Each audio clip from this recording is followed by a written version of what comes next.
Bonjour à tous et à toutes, j'espère que vous allez bien. Continuons notre lecture du livre Être ce qui est, du grand maître Ajahn Chah. Nous étions dans le chapitre Pratiquer le Dhamma. Quand une joie débordante apparaît en méditation, l'esprit est heureux de manière indescriptible.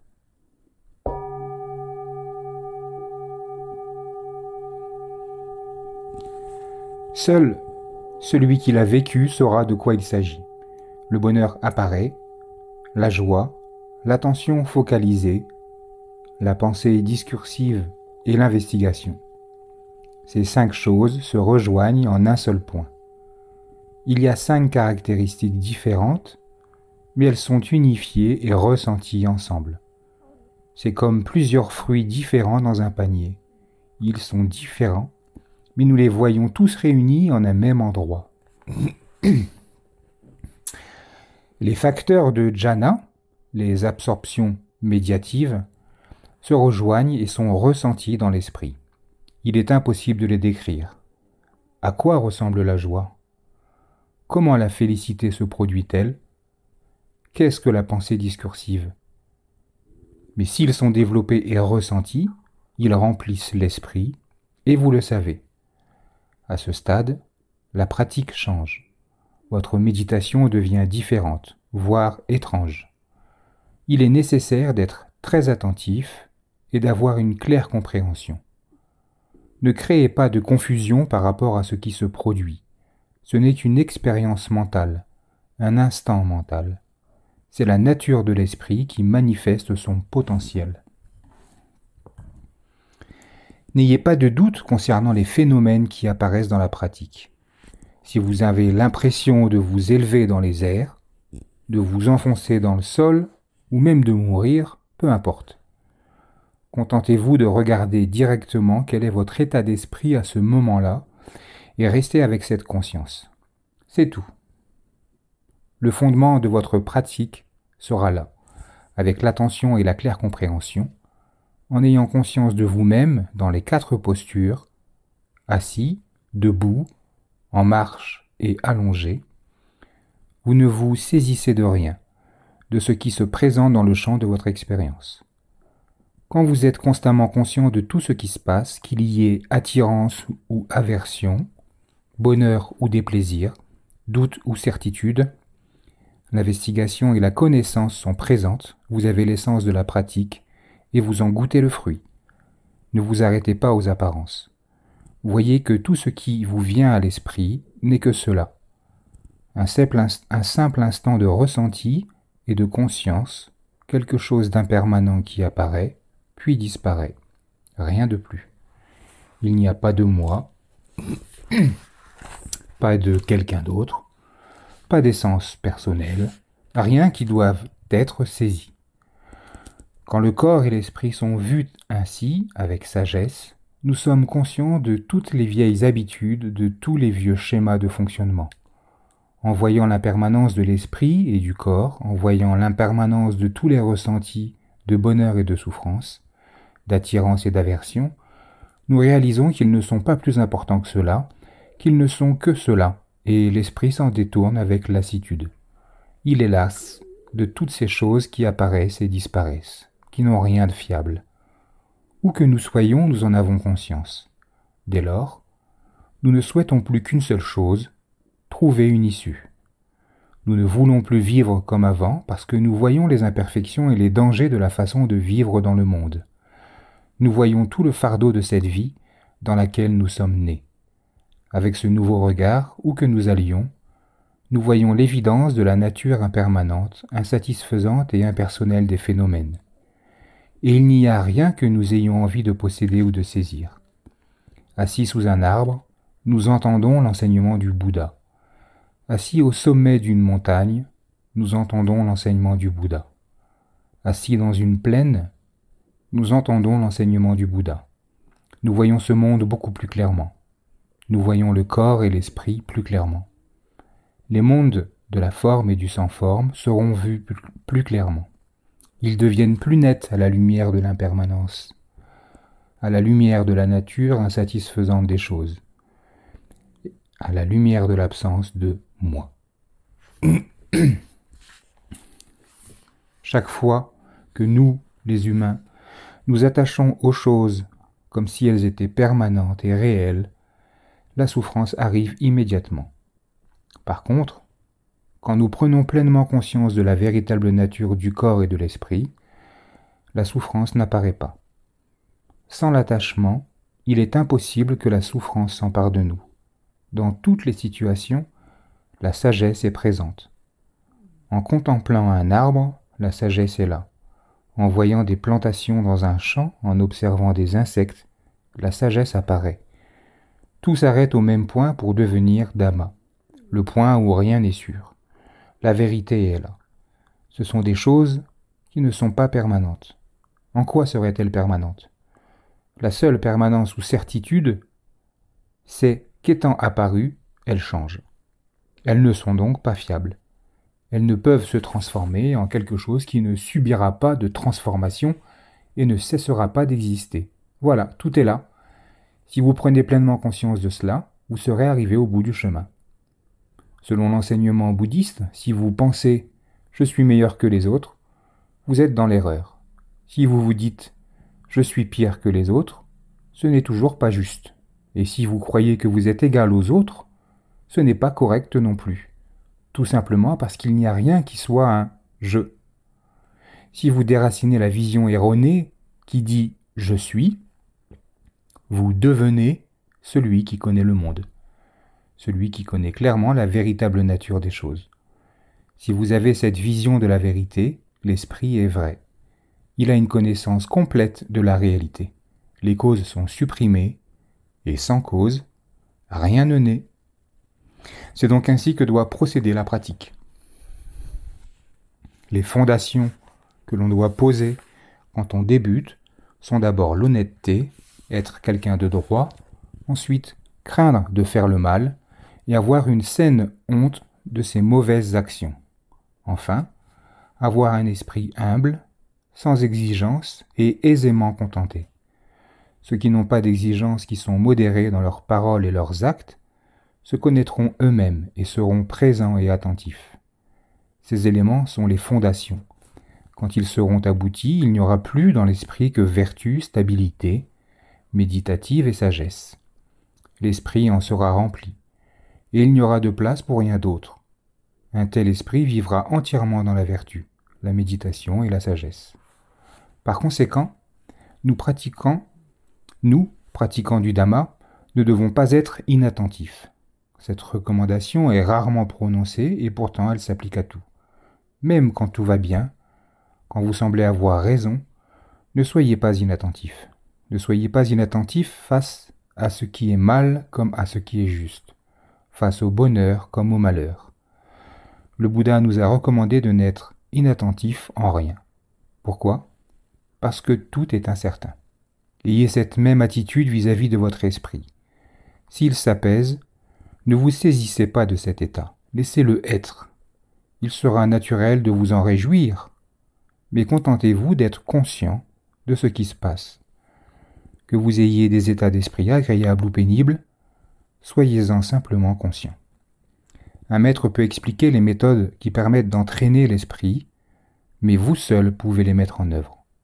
Vous pouvez avoir toute cette connaissance dans votre esprit, qui d'autre peut connaître à votre place?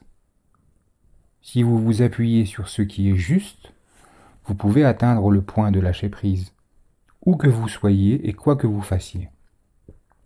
Mais cela signifie vraiment pratiquer des efforts qui ne sont pas authentiques et sincères. Ne vous aideront pas. Une pratique authentique n'a rien de fatigant, parce qu'elle se fait par l'esprit. Si vous avez une claire conscience de vous-même, vous savez ce qui se passe, vous savez ce qui est juste et ce qui ne l'est pas, et vous savez comment pratiquer. Vous n'avez pas vraiment besoin de grand-chose. En ce qui concerne vos amis dans le Dhamma, il faut considérer deux choses, ce que l'on appelle l'exemple et l'essence. Il ne s'agit pas de se conformer à l'exemple, mais plutôt de comprendre l'essence. La vie d'Ajahn Tongras, un maître de méditation du début du XXe siècle, illustre parfaitement cela.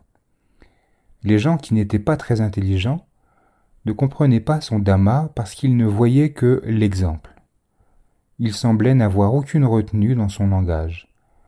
D'une part, il demandait tout le temps des choses aux laïcs, et d'autre part, quand il grondait quelqu'un de l'assemblée, il n'y allait pas de main morte. Voilà l'exemple qu'il montrait. Mais, dans son essence, il n'y avait rien, vraiment rien. Ces choses-là n'étaient que des mots et ces paroles étaient toutes du Dhamma. En vérité, absolument tout ce qu'il disait était destiné à enseigner le Dhamma. Mais les gens n'en avaient pas la moindre idée. Son intention était de transmettre le Dhamma, pas de faire du mal. D'ailleurs, personne n'a souffert d'aucun mal ou d'aucune perte de son fait. Mais dans ses allées et venues, dans ses paroles et ses actions, il semblait n'avoir aucune retenue. Cela, c'était son exemple. Certains moines ont essayé de le copier, mais le résultat a été catastrophique.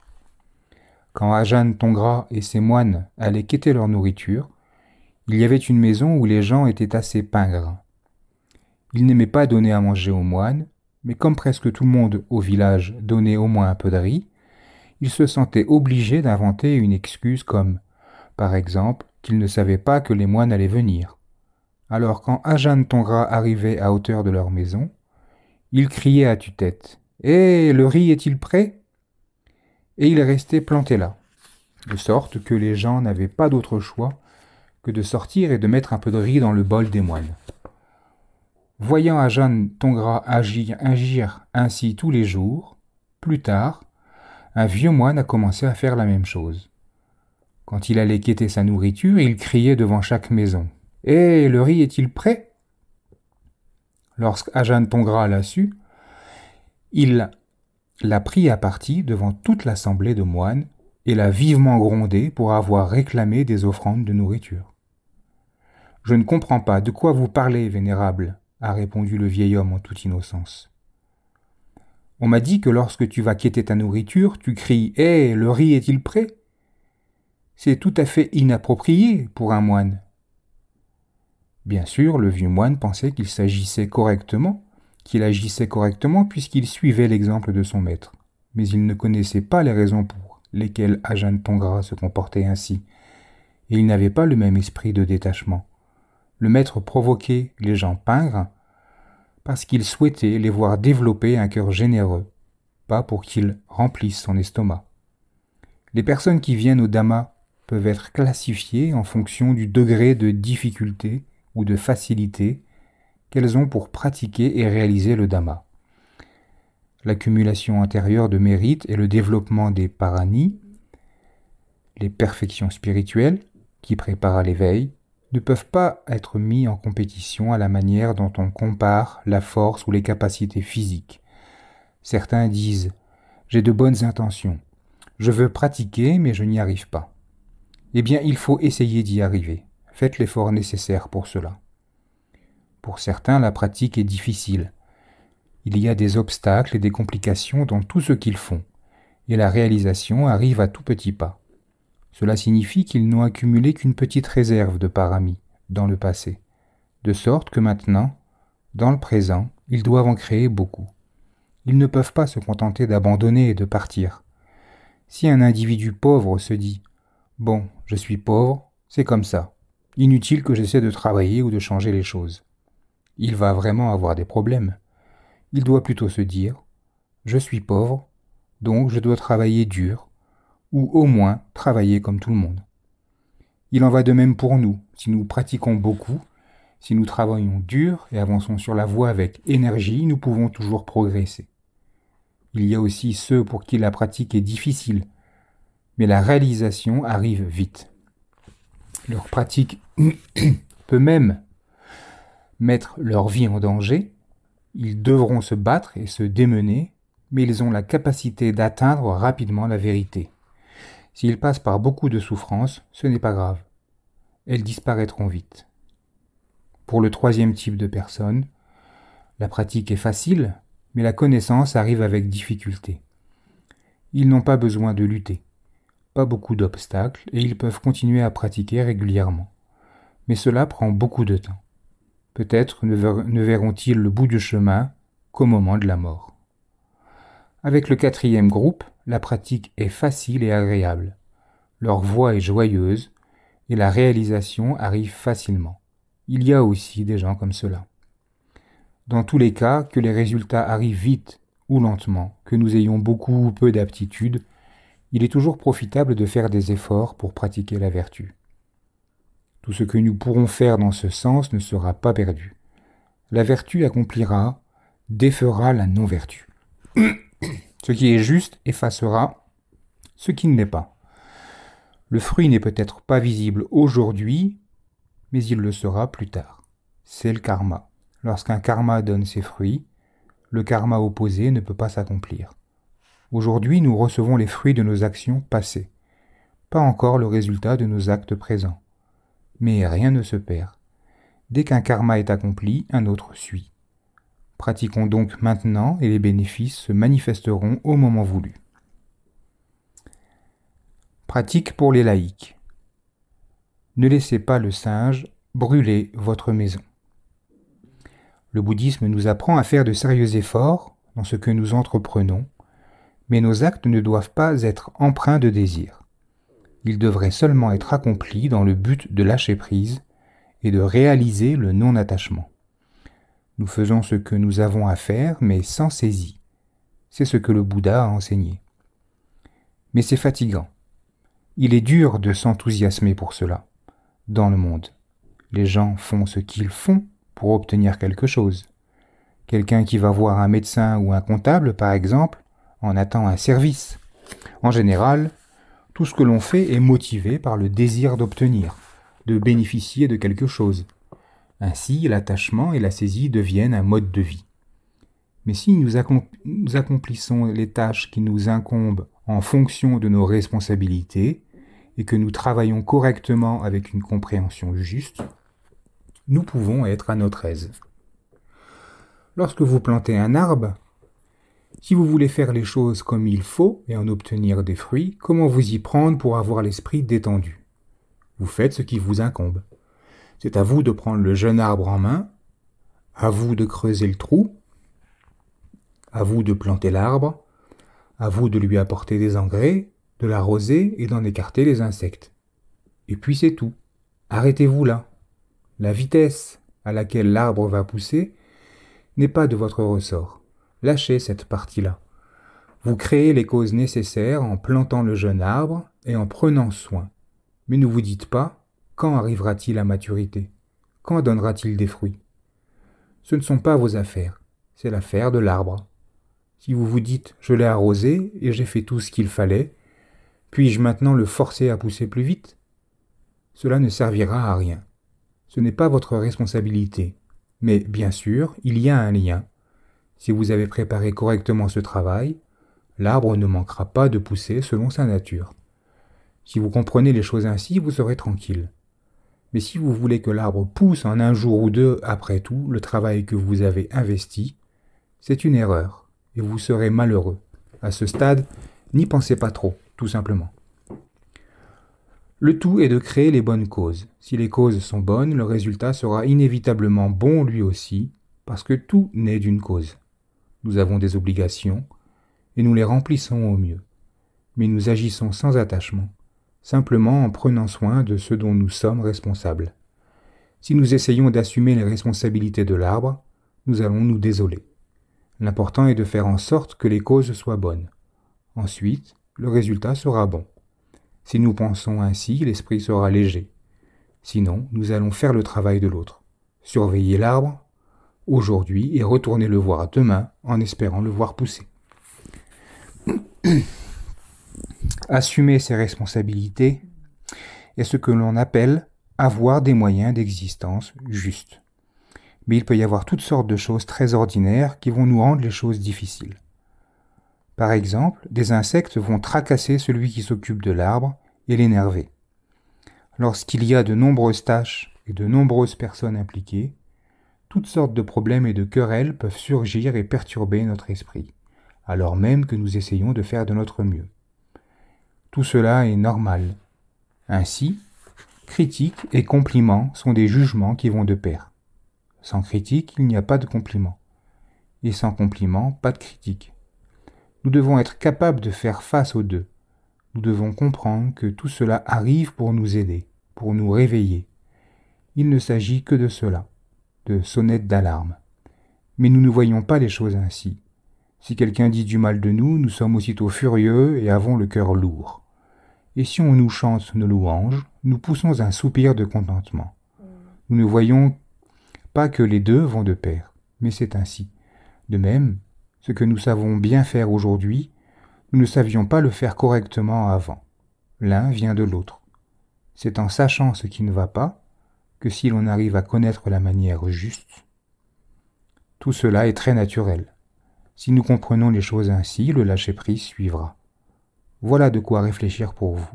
Ensuite, faites l'effort de mettre tout cela en pratique. Le Bouddha a enseigné que certaines actions sont justes. Quelques personnes mettent cet enseignement en pratique, tandis que d'autres ne s'y intéressent pas ou ne le connaissent pas et font tout le contraire. Cela risque de vous perturber, mais vous devez simplement considérer que c'est ainsi que vont les choses dans ce monde. En fait, cela doit être ainsi. Aujourd'hui, quand on nous critique ou que l'on dit du mal de nous, cela nous est insupportable. Pourtant, la situation va se représenter un jour ou l'autre. Si vous recevez des compliments, vous aurez aussi des critiques. Les deux vont de pair, comprenons cela. Nous tâchons de résoudre le problème. Nous ne pouvons pas avoir seulement le bon côté des choses, c'est impossible. Les deux se présentent continuellement dans cette vie. Ce sont des obstacles que nous devons affronter. Lorsque nous travaillons, nous rencontrons des difficultés. Sans difficulté, il n'y a pas de souffrance. Et sans souffrance, nous ne posons aucune question, n'est-ce pas? Voilà pourquoi le Bouddha a parlé de la vérité de la souffrance. Si vous voyez les choses sous l'angle du Dhamma, vous pouvez arriver à avoir l'esprit en paix, à apprendre peu à peu par vous-même. Réfléchissez à cela. Vous plantez un manguier dans l'espoir d'en obtenir des fruits, mais toutes les mangues seront-elles comestibles? Quand vous mangez une mangue bien mûre, pensez-vous parfois à toutes celles qui ont été perdues ou rejetées? Si ce type de considération vous décourage, vous pouvez décider de ne pas planter d'arbres du tout. Beaucoup de mangues tombent de l'arbre avant d'être mûres et pourrissent par terre. D'autres ne mûrissent pas bien. Alors pourquoi se donner du mal? Mais voilà, c'est ainsi. Certains fruits tombent et vous en jetterez vous-même d'autres. Mais vous plantez tout de même des arbres et vous en prenez le plus grand soin possible. C'est grâce à cela que vous pouvez manger de bonnes mangues aujourd'hui. Si vous vous dites « Qui aurait envie de planter des manguiers quand les fruits tombent prématurément ?» Vous ne mangeriez jamais de mangue. Vous devez continuellement revenir en arrière pour rechercher la cause de tout ce qui se produit. Mais si vous vivez dans un lieu agréable et confortable, vous n'en aurez pas envie. Il faut que vous viviez dans un endroit qui ne dispose pas de tous les conforts pour faire vous-même apparaître le vrai confort. En vérité, si vous pratiquez correctement, il y aura toujours un moyen. Si les gens disent du mal de vous, il faut être capable de le supporter. Sinon, vous vivrez dans la souffrance jusqu'à votre dernier jour. On me demande parfois, « Luangpor, si nous devons tuer aucune créature, comment pourrons-nous survivre? Et si nous cessons de tuer les moustiques, ils vont nous piquer? Mais depuis combien de temps tuez-vous des moustiques? Depuis que je suis enfant. Alors les moustiques ont-ils disparu pour autant? Vous pourrez passer toute votre vie assis là, à tuer des moustiques sans en voir la fin. Si les moustiques ne s'arrêtent pas de piquer, vous avez intérêt à arrêter d'essayer de les tuer. À ce moment-là, il n'y aura rien. Si vous voulez continuer à vous battre en espérant vaincre, vous serez toujours perdant. Dans le monde des animaux, quand ils sentent une source de nourriture, ils vont s'en emparer. Ils ne voient pas les choses comme nous. Alors élevons notre esprit au-dessus du niveau animal. Si nous voulons jouer à ce jeu avec les moustiques, nous perdons à tous les coups. Je dis tout cela pour vous faire réfléchir. Si vous voulez tuer, allez-y, tuez. Mais vous ne viendrez pas à bout des moustiques, je vous le garantis. Si vous voulez vous mesurer à quelque chose qui ne peut pas s'arrêter, quand en verrez-vous la fin? Tuer des moustiques ne fera pas disparaître les moustiques. Dans un pays comme la Thaïlande, je propose que, puisqu'ils ne vont pas cesser de piquer les gens, ce soit nous qui arrêtions d'essayer de les tuer. Ainsi, c'est terminé, nous échappons au problème. Que ferons-nous si nous ne pouvons pas tuer les moustiques? Nous penserons peut-être que l'enseignement du Bouddha est trop exigeant quand il nous dit de ne pas tuer les moustiques. À quoi servent-ils après tout? Voilà ce que nous pensons. Si nous pouvions connaître les sentiments des moustiques, peut-être se disent-ils: à quoi donc servent les humains? Alors, que faire? Je dis ce qui me passe par la tête comme cela, mais nous devons bien réfléchir à tout cela et nous arriverons à mieux comprendre. À quoi servent les moustiques? Ils viennent simplement boire notre sang. Il faut qu'ils se nourrissent, c'est tout. Si nous construisons une maison, cette maison n'est pas seulement à nous en réalité. Des lézards viennent s'y installer, des souris viennent y vivre. Ces animaux ne savent pas à qui cette maison appartient. Ils voient un lieu qui peut lui servir d'abri et ils viennent s'y loger. Mais nous sommes furieux. Hé, les souris dévorent mes oreillers et matelas. Les souris n'en savent rien. Elles voient des choses utiles pour faire un nid à leurs petits. C'est ainsi qu'elles fonctionnent. Elles essaient pas de nous voler quoi que ce soit. Si nous avons une sagesse qui va au-delà du niveau animal, nous prendrons soin de nous-mêmes, nous développerons notre compréhension et il n'y aura pas de problème. Le Dhamma doit nous amener à la racine des choses comme cela. Tanha est la soif du désir-attachement. Si nous réfléchissons bien aux choses de cette manière, nous pouvons l'endiguer. Dans les livres, on l'appelle la soif du désir. Mais dans mon système de méditation, je l'appelle la grande ouverture. Ouverture sans fermeture. Voilà ce qu'est Tanha dans la pratique méditative. Il est dit, il n'y a pas de torrent plus puissant que le désir. S'il y a une grande ouverture et pas de fermeture, la souffrance n'aura pas de fin. Le désir ne relève pas de la bouche ou de l'estomac. Ceux-là peuvent être satisfaits. Si l'estomac n'est pas assez plein, on peut manger quelque chose. Mais le véritable Tanha va beaucoup plus loin que la bouche ou l'estomac. Il n'a pas de forme et n'est pas personnel. C'est juste une grande ouverture. J'ai comparé cela à un chien. On donne du riz à un chien et il le mange. Un bol, 2, 3 ou même 5. Son estomac est plein, mais son désir est toujours là, grand ouvert. Mettez un autre bol de riz devant lui et il va s'asseoir devant pour monter la garde. Si un autre chien arrive, il va grogner. Une poule arrive et il grogne. Cela montre bien que ce n'est pas dans l'estomac ou la bouche que se situe la source du désir. Même si ceux-là sont satisfaits, la pensée ou le ressenti qui a cette soif inextinguible que l'on appelle Tanha demeure toujours. C'est pour cette raison que le Bouddha a dit « Il n'y a pas de torrent plus puissant que le désir ». Quand celui-ci reste ouvert, il ne peut jamais être satisfait ou rempli. S'il est fermé, quand vous versez de l'eau, elle ressort. S'il est ouvert, l'eau entre et ne la remplit jamais. Elle continue à entrer et à s'écouler. C'est ainsi, jamais satisfait, toujours avide de quelque chose. Imaginez une personne amoureuse de la vie et qui ne pense pas à la mort. Quand elle est gravement malade, elle gémit et supplie. « Je vous en prie, donnez-moi encore un peu de temps. Si vous devez m'emporter, que ce soit plus tard. » Et elle guérit. Elle retombe malade et supplie à nouveau. « Puis-je avoir encore un peu de temps? Ne m'emportez pas encore. » Lorsque nous sommes forts et en bonne santé, nous ne pensons pas à la mort, nous n'avons pas le sentiment d'être en danger. Pourtant, tous les dangers nous guettent, puisque nous ne sommes pas encore morts. Ensuite, quand nous tombons malades, je voudrais encore un peu de temps. Il ne serait pas juste de partir maintenant. Cela peut se reproduire souvent, et, chaque fois nous disons « Pas encore, s'il vous plaît ». La vérité, c'est que nous avons peur. Nous ne voulons pas mourir, un point c'est tout. C'est une question d'avidité aveugle, un attachement immodéré à la vie. Voilà un exemple de Tanha. Si nous ne développons pas la sagesse qui permet de prendre conscience de ce désir, nous sommes toujours dans un état de souffrance. Tanha est appelé soif du désir. Une meilleure façon de l'exprimer serait ne pas être satisfait. Celui qui est libéré de Tanha aura encore des désirs, mais il pourra être satisfait, tandis que Tanha est impossible à contenter. Nous le portons avec nous et nous nous lamentons tout le temps. Nous nous plaignons de ce fardeau, mais nous ne voulons pas le déposer. Si nous avons beaucoup de désirs, le fardeau pèse lourd. Les gens veulent beaucoup de choses, mais ne veulent pas porter ce poids. Ce n'est pas une façon d'arriver à la vérité. Si nous comprenons, ce n'est pas très compliqué. Ce n'est pas un problème. Nous pouvons en voir le bout. Je pense que le Dhamma est difficile et compliqué.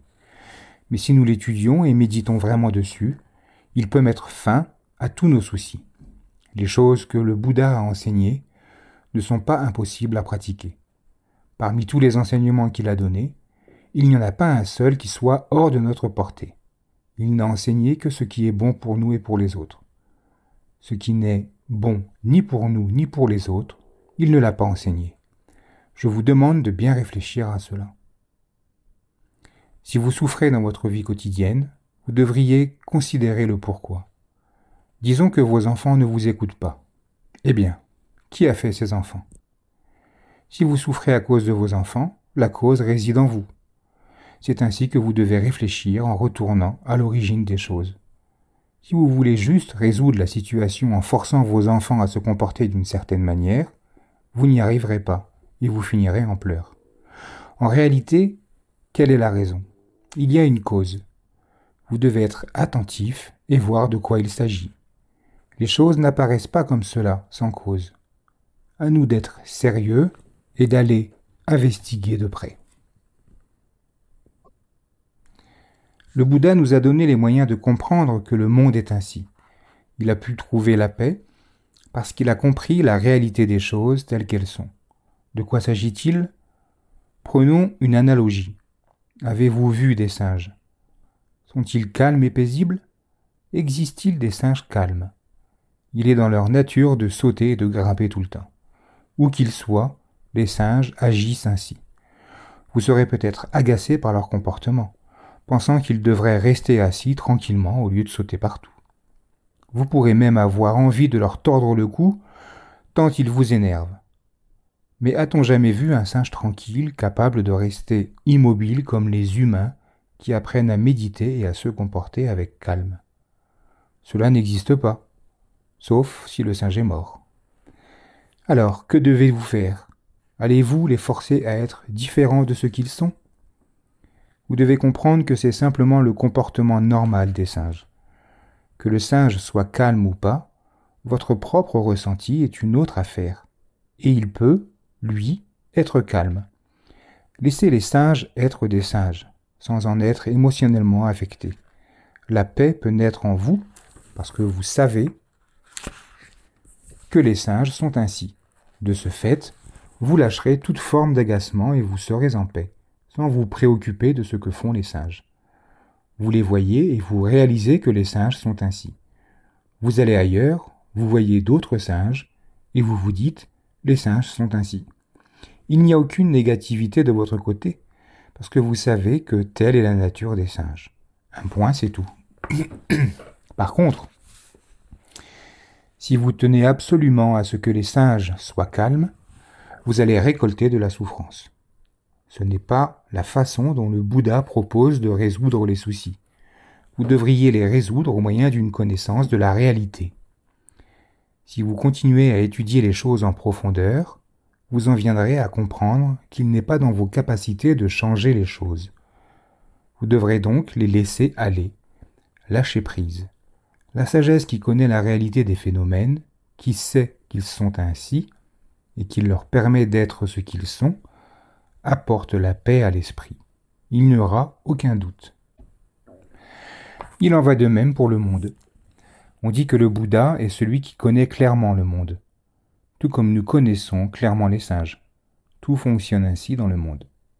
Généralement, les gens arrivent à comprendre cela parce que la nature les a mûris, qu'ils ont vécu beaucoup d'expériences.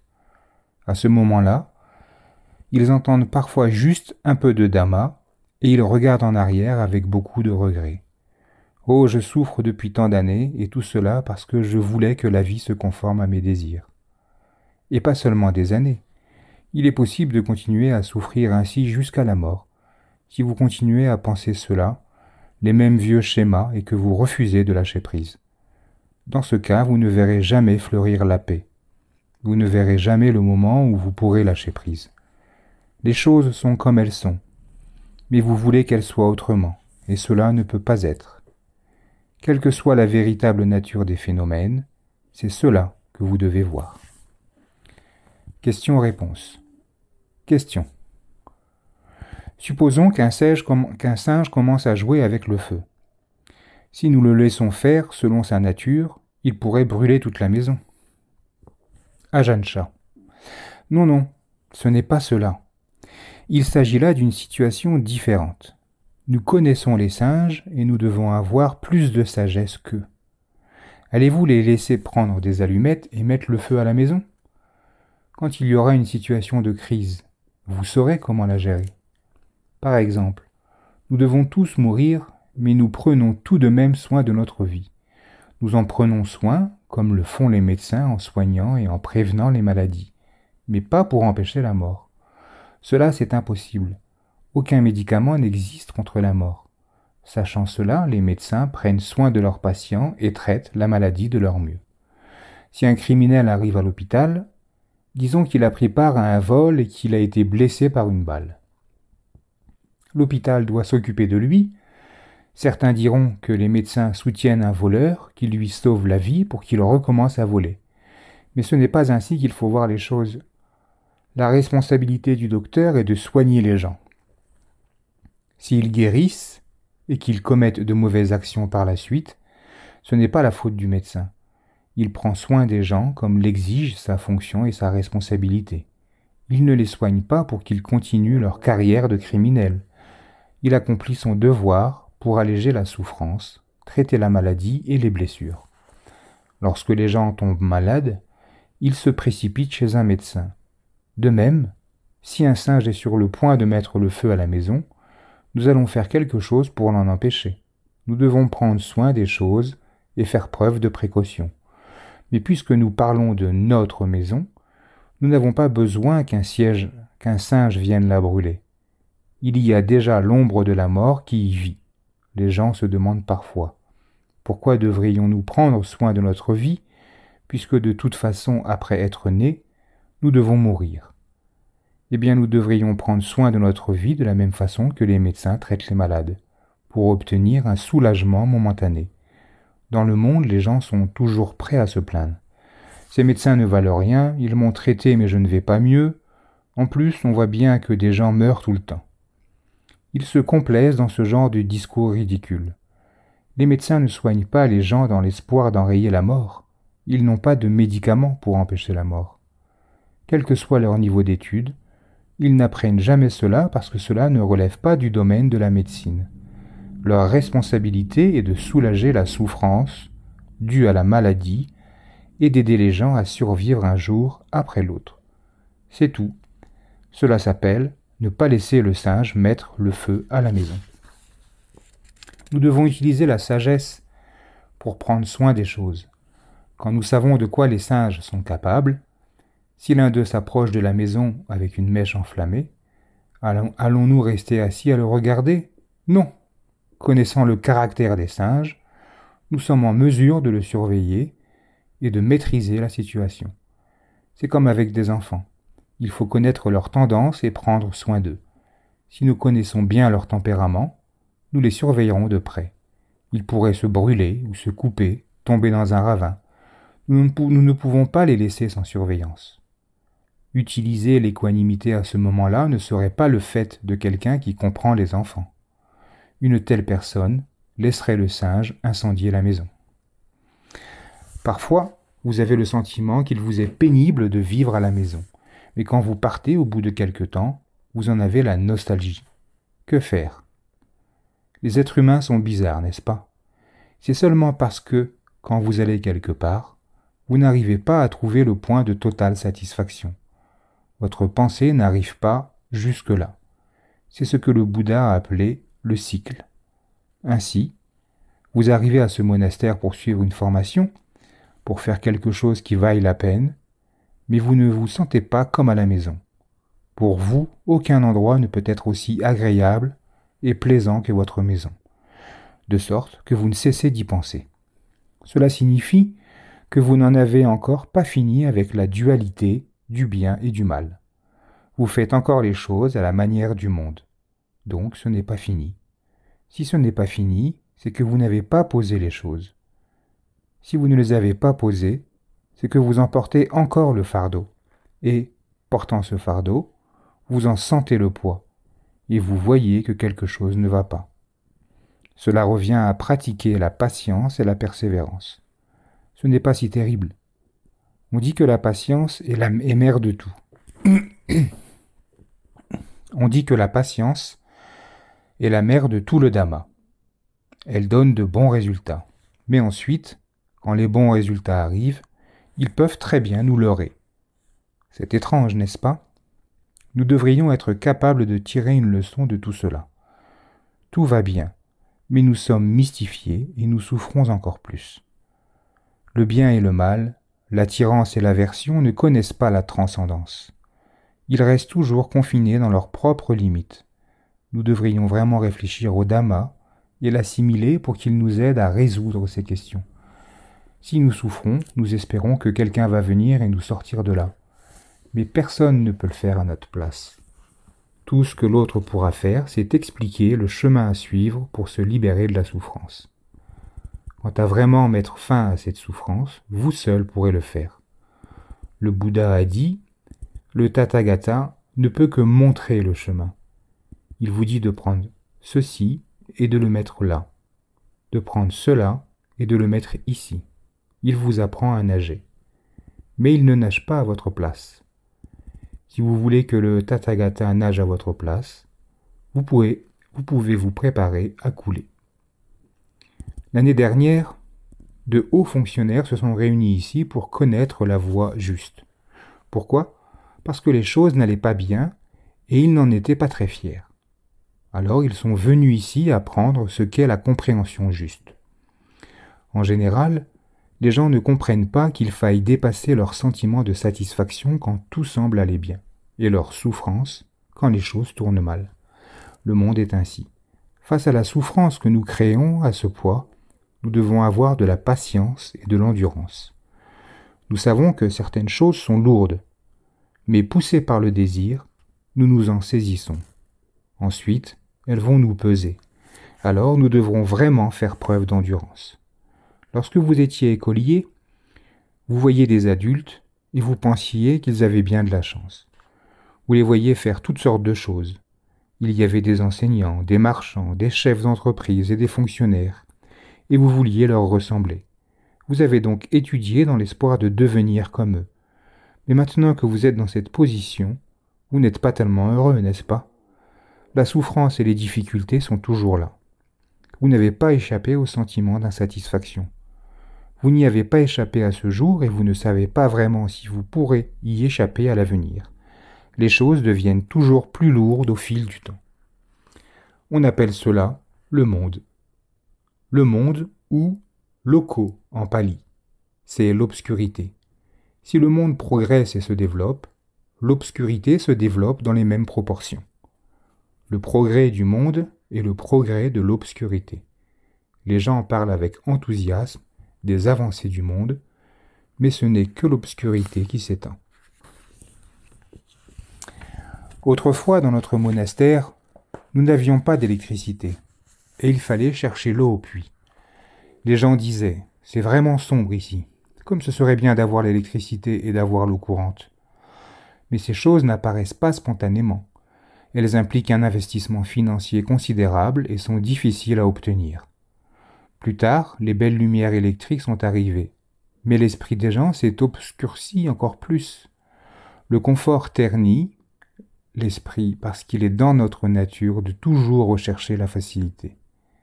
Plus les choses sont faciles et confortables, plus les gens deviennent paresseux.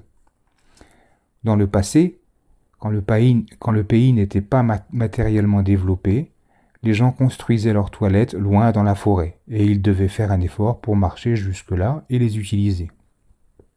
Aujourd'hui, ce serait impossible. Les gens refusent de sortir. Ils veulent qu'il y ait des toilettes près de leur chambre. Je ne comprends pas. Cela leur apporte-t-il vraiment du bien-être? La chambre et les toilettes sont tout près, et les gens croient que cela va leur apporter confort et bonheur. Mais ce n'est pas vrai. Trop de confort entraîne un manque d'attention, et les gens veulent aller toujours plus loin dans ce sens. Pourtant, ils ne sont jamais satisfaits. Ce n'est jamais assez, et ensuite, ils se plaignent de leur souffrance.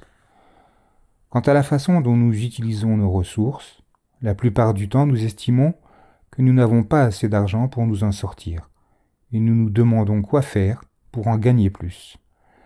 Il me semble, à moi, qu'il y a beaucoup d'argent, mais que ce n'est jamais assez. Voilà pourquoi je dis qu'il n'y a pas de gens riches. En tout cas, je n'en ai jamais rencontré. Je ne vois que des gens qui ont le sentiment de ne pas avoir assez. Le Bouddha a parlé de la façon de gagner et de dépenser l'argent. Le gagner n'est pas tellement difficile. Ce qui est vraiment important, c'est la façon dont nous l'utilisons. Vous devez gagner votre vie avec des moyens d'existence justes. Cet argent, une fois obtenu, il faut l'utiliser au mieux et en conserver un peu pour de justes causes. Quelles que soient les choses dont vous avez besoin, ne tombez pas dans les excès. Le Bouddha a beaucoup parlé de cela, mais nous n'en tenons pas compte. Si nous voyons que les autres ont quelque chose, nous voulons l'avoir aussi, et nous sommes prêts à dépenser tout ce que nous avons pour l'obtenir. Nous parlons de souffrance, mais qui l'a créée? Cela, nous ne le voyons pas. Nous disons que nous souffrons pour telle ou telle raison, mais nous ne mettons jamais le doigt sur la cause originelle. La racine est ici même, mais nous la cherchons partout. Nous blâmons les gens et les situations, et tout se brouille, de sorte que nous n'arriverons jamais à y voir clair. Nous nous contentons de regarder à l'extérieur de nous, et essayons de toujours manipuler les situations. Vous êtes pourtant capable de regarder autour de vous et de voir quand la maison n'est pas propre, ou que la vaisselle n'est pas lavée. Vous pouvez nettoyer tout cela. Ensuite, la maison est propre, la vaisselle est faite, mais votre esprit n'est toujours pas propre. Quand la maison est en désordre, vous n'êtes pas à l'aise, et vous vous lancez dans un grand ménage. Mais quand l'esprit est sombre et déplaisant, vous ne regardez pas en vous, de sorte que vous vous lamentez indéfiniment sur votre terrible souffrance. Quand on y pense, c'est un comportement vraiment désolant. Si nous pouvions faire l'effort de nettoyer notre esprit comme nous balayons notre maison, comme nous lavons et frottons nos vêtements, comme nous faisons la vaisselle, nous nous sentirions certainement bien. Mais quand on parle de ce genre de ménage, les gens ne comprennent pas de quoi il s'agit. C'est comme être indifférent au fait que la vaisselle soit propre ou sale. Une sorte d'indifférence due à l'ignorance. Nous devons nous mettre au travail et nettoyer. Sinon, nous n'atteindrons jamais le point juste et l'esprit restera dans cet état de saleté et d'ignorance.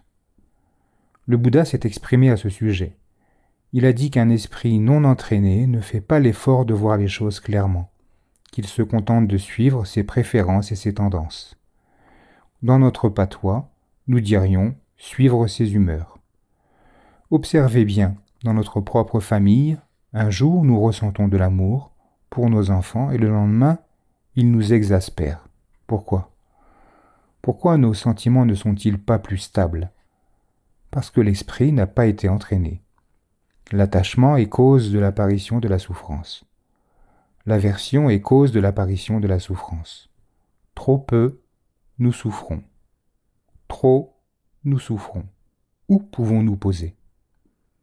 Avez-vous déjà trouvé votre place, l'endroit juste où vous posez? Combien de mois et d'années se sont écoulés pendant lesquels vous auriez dû chercher et construire ce lieu en vous, où vous pouvez être en paix? Mais vous êtes encore dans cet état d'insatisfaction et de souffrance. Pour quelle raison? Un mari et une femme vivent ensemble. Il n'y a aucune raison pour qu'ils se disputent. Et pourtant, c'est bien ce qu'ils font, au point parfois que l'un d'eux se lève et s'en aille au beau milieu de la nuit. Même si, en général, il ou elle est de retour le lendemain. C'est vraiment pénible. J'en suis arrivé à penser que c'est parce que les gens ne cherchent pas l'endroit où se poser véritablement en eux-mêmes. Nous ne faisons pas le ménage là où ce serait le plus nécessaire. Nous balayons et nous frottons ailleurs. Et comme notre esprit n'est ni propre ni clair, il y a toujours de la confusion. Nous regardons toujours vers l'extérieur. Or, l'enseignement du Bouddha nous apprend à nous tourner vers l'intérieur pour observer l'esprit, pour voir ce qu'il contient. De nos jours, on ne fait que forcer les choses et se hâter. Les mangues, par exemple, ne sont plus douces parce qu'elles ont été forcées. On les ramasse avant qu'elles ne soient mûres et on les fait mûrir artificiellement, parce que les gens veulent les avoir très vite. Alors quand on les mange, on s'aperçoit qu'elles sont amères. Tout cela pour essayer de répondre aux désirs des gens, pour tout obtenir très vite. Mais pour avoir quelque chose de bon, de doux, vous devez lui laisser le temps d'être d'abord amer, selon sa nature. Mais non, nous ramassons les mangues trop tôt, et ensuite nous nous plaignons qu'elles sont amères. La plupart des choses sont des imitations. Nous nous saisissons de ces choses qui sont fausses et incertaines, en croyant qu'elles sont vraies. Le Bouddha voulait que nous voyions ce qui n'est pas faux, ce qui est authentique. Et de nos jours, la compréhension est presque complètement erronée. Les gens n'ont pas la moindre idée de ce qui est vrai ou faux. Et, dans ce cas, toutes sortes de perceptions peuvent surgir. On prend ce qui est faux et fabriqué pour la réalité. C'est précisément pour cela que le Bouddha a enseigné qu'il fallait se tourner vers l'intérieur pour regarder ce qui est réellement. Si l'esprit ne voit pas et ne comprend pas la réalité en profondeur, il n'existe aucun chemin vers la clarté. Le Bouddha a dit qu'une personne qui enseigne le Dhamma, comme moi, peut devenir un fantôme affamé. Un type raffiné de fantôme affamé. Comment est-ce possible? Il y a une histoire que j'aimerais raconter, une fable qui vaut la peine d'être narrée, même si elle est un peu longue. C'est l'histoire d'un homme dont l'esprit était très vertueux. Si quelque chose était méritoire et juste, il s'efforçait de le faire. Tout ce qu'il faisait était raffiné, à la limite du pointilleux. Tout devait être net et à sa place. Lorsque ses enfants ou ses neveux venaient lui rendre visite, il était un peu chagriné. Le balai qui aurait dû être ici se retrouvait là. La bouilloire n'était pas remise où elle était censée être. Si les gens ne faisaient pas les choses à sa manière, il souffrait. Mais c'était quelqu'un de fin, à l'esprit bon et ordonné. Un jour, il envisagea de construire un pavillon dans la forêt, une salle de méditation, sala, où les gens pourraient se réfugier. Construire un sala, ici, serait une bonne chose. Cela ferait grandir le mérite. Les marchands et les voyageurs pourraient s'y arrêter et se reposer. Ils y seraient bien et apprécieraient grandement ce lieu. Il se lança donc dans cette construction et les gens l'utilisèrent. Quelque temps plus tard, il mourut et, du fait de son attachement à cette action vertueuse, sa conscience retourna résider dans ce lieu qu'il avait construit et où il avait lui-même vécu vertueusement. Il vérifiait l'état du sala pour voir s'il était bien entretenu. Quand il trouvait des endroits négligés, il en était perturbé. Et quand il voyait que tout était net et propre, il était heureux, parce que son esprit était ainsi, vertueux, net et ordonné. Et puis un jour, plusieurs centaines de marchands vinrent séjourner là. Après dîner, ils s'endormirent, couchés, en longues rangées. L'ancien propriétaire du lieu, ce fantôme affamé et raffiné, vint vérifier s'ils étaient allongés correctement. En passant près d'eux, de long en large, et en y regardant de près, il remarqua que les têtes n'étaient pas bien alignées. Que faire? Après réflexion, il tira les pieds des marchands pour que les têtes soient toutes au même niveau. Il continua ainsi d'une rangée à l'autre jusqu'à les avoir tous alignés comme il le faut. Mais ensuite, il regarda leurs pieds, et maintenant, c'étaient les pieds qui n'étaient plus alignés. Que faire cette fois? Il se mit à tirer les têtes pour que les pieds s'alignent. Cela fait, il s'aperçut que les têtes étaient à nouveau décalées. Mais que signifie tout cela? S'étonna-t-il. Il continua à réaligner tête et pieds toute la nuit, très perturbé, pour finalement abandonner en se demandant quelle était la raison de cette situation. Il s'assit, réfléchi et eut une illumination. Les gens sont tous différents, leur taille diffère, de sorte qu'ils ne peuvent pas être alignés tout droit.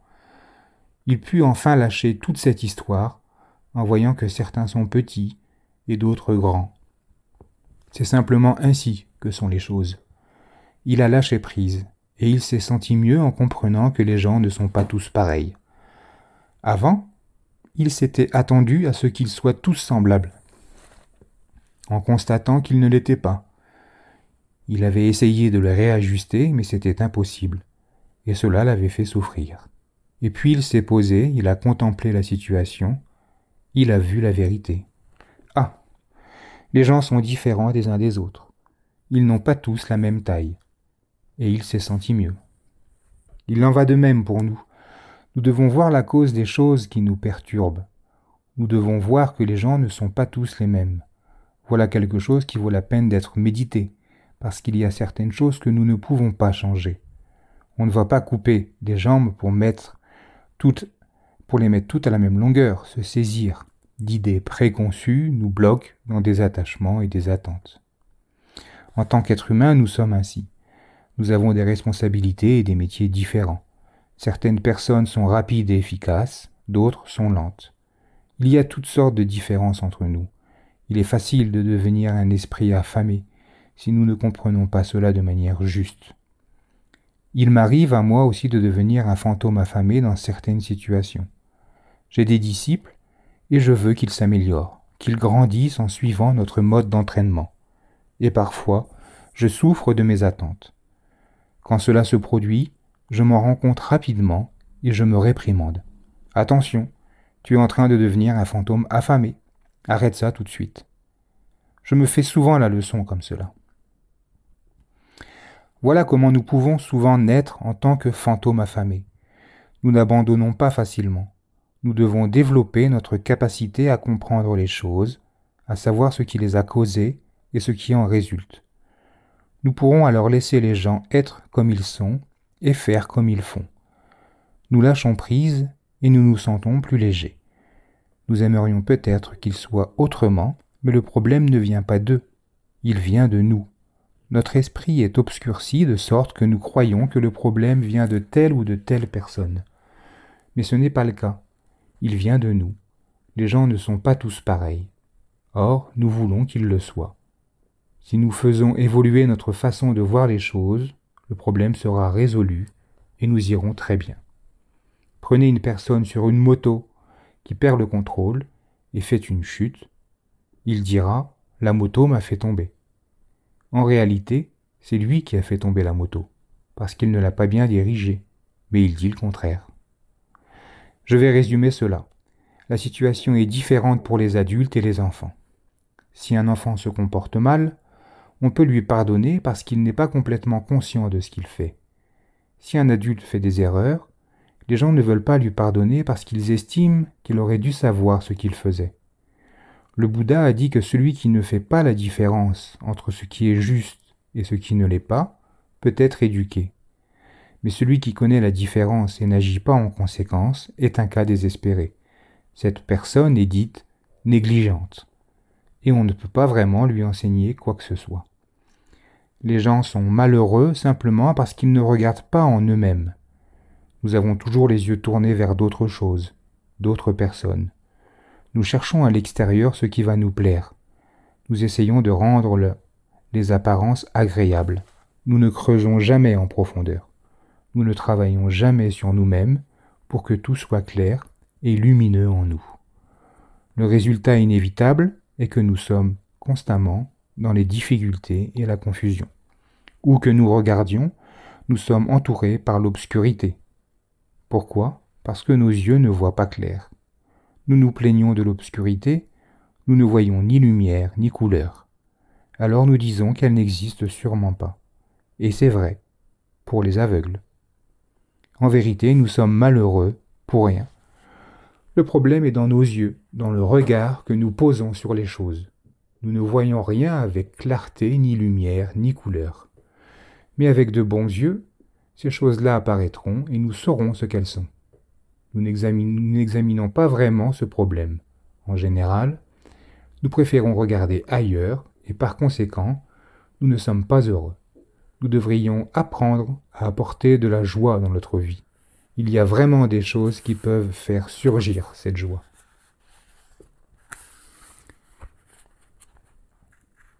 Prochain chapitre, la vie monastique, pourquoi se faire ordonner? C'est une discussion entre un docteur et Ajahn Chah qui, comme toutes les discussions, peuvent être très intéressantes. Dans l'immédiat, je vous souhaite une belle journée et surtout de belles méditations. Je vous dis à bientôt.